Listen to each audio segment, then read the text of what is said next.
and decide again the same thing. And to me, there was a striking similarity between the Middle East's political problems, read here mainly the Arab-Israeli dispute, and the rest of the region's woes as just outlined. Yet in both cases, the answers are known. Yet in both cases, no concrete action is ever taken.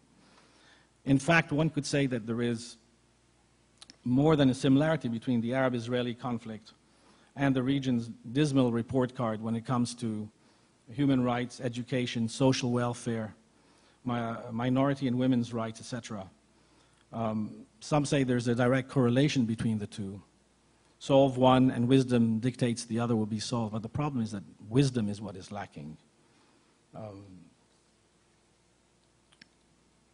Today, despite some advancement in the Middle East, in some gains in democracy, the whole area still lags behind the rest of the world. And according to a report published a couple of years ago by the Washington-based Freedom House, the Middle East has gotten the worst score in terms of what I just mentioned, in terms of rights, women's rights, etc.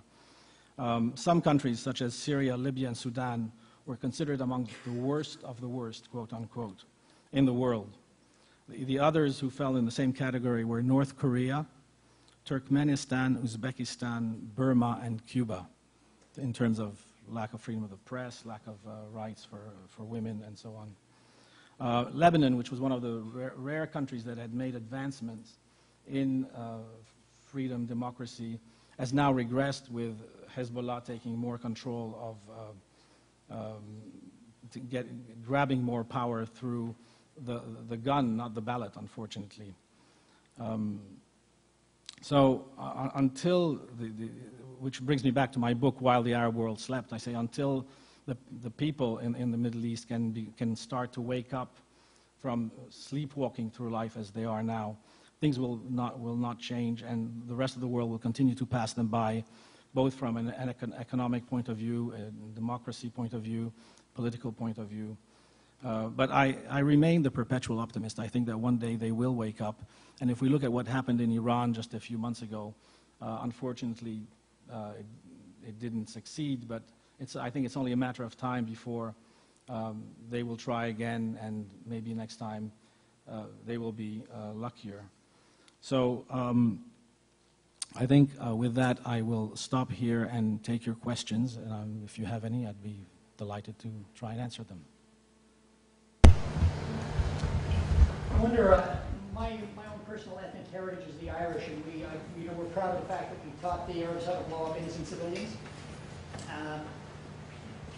After some 80 years, the Irish political crisis that was really a religious crisis eventually resolved itself, I think, as much through exhaustion as anything else. Is there any possibility that the conflict between Wahhabism and the Sunni people of the Sunni Islamic belief and the Sufi belief, is there any possibility that this will eventually, that there can be some kind of resolution inside this that can lead to a rapprochement and push it back towards real estate? A rapprochement between the Sunnis and the Shia, I don't think will ever happen. It's too deep and too ingrained in them. But it's a good analogy you raise with Ireland, because George Mitchell, who negotiated the Good Friday peace accords in Northern Ireland, is now involved in the Middle East and he's President Obama's special envoy to the Middle East peace talks, and he's trying to negotiate something. And I think he's probably the perfect person, the best, most qualified person to do that. Now, in Lebanon, for example, that went through a 19-year civil war, they got tired of fighting and they stopped fighting. But the problem is that nothing had been solved. They stopped fighting, but the causes were there. Unlike South Africa, where they had the Truth and Reconciliation Committees, in Lebanon, they just swept everything under the rug and pretended that nothing ever happened, which is wrong, because eventually it will reignite the conflict. As for the religious aspect of the conflict, the intra-Islam conflict goes back to the days of the Prophet Muhammad, between the Shias and the Sunnis. And there's no way that anyone is ever going to solve that. So I think we're stuck in that respect. I think, as I said earlier, I remain the perpetual optimist. I think there will be peace eventually, but I don't know when that eventually is. Thank you for your talk. Al Jazeera as a broadcast outlet, is that contributing and helping the Arab world in your sort of wake up, or is it keeping it asleep? I'm a great fan of Al Jazeera for 3 reasons. First, I consider that they took away the monopoly from the Arab governments of television. It used to be that television in the Arab world was 100% dominated by the government. You go to Egypt, it was Egyptian TV was government run. There were no independent TV stations.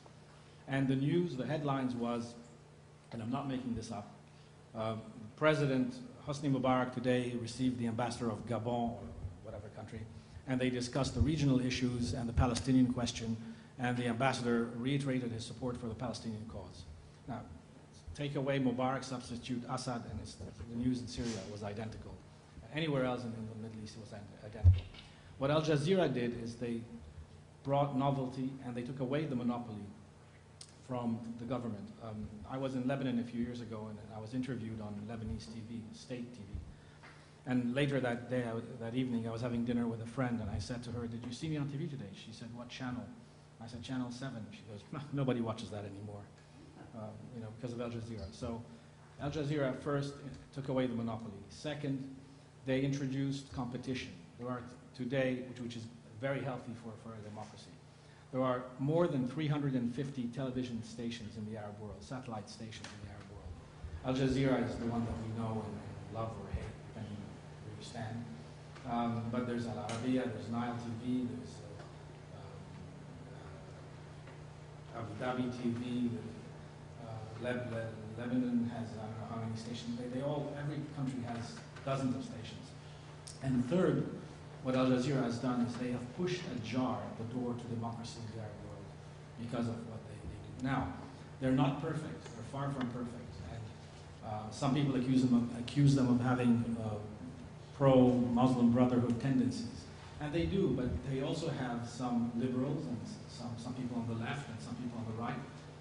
They're not uniform. It's very difficult to say Al Jazeera is this or Al Jazeera is that. And the interesting thing about Al Jazeera is that most of their critics have never watched it, and when they do watch it, they don't understand Arabic, and they criticize it. But it's far from perfect, but I think they have contributed greatly to the advancement of democracy in the Middle East. What do you think it will take for Middle Eastern people to wake up? I'm sorry, can you say that? What do you think it will take for people in the Middle East, as you say, to wake up? That's a very good question. I was on a radio show a few years ago and in the United States, and the presenter said to me, "Mr. Salhani, when do you think that there will be peace in the Middle East, and what will it take for it to happen? And you have 30 seconds before we go to commercial break." And my answer was, there will be peace in the Middle East the day that the antagonists develop more love for their children than the hate they have for their enemies. When will they wake up? It's very hard to say. All it takes is a spark. If you look at what happened in Eastern Europe when they rose up and overthrew communism, all it takes is a spark.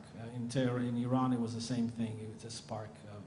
What is that spark, and how to get to that point where that spark is, that's a very difficult question to answer. I wish I could give you a clear answer, but I'm afraid I can't. Meaning the West, is our obsession with superficial democracy or imposing symbols of democracy in the Middle East actually hurting the process? An example would be, throwing elections at Afghanis before any formal structure of a democratic government or democratic process is developed. Why do we need those symbols so badly of democracy, and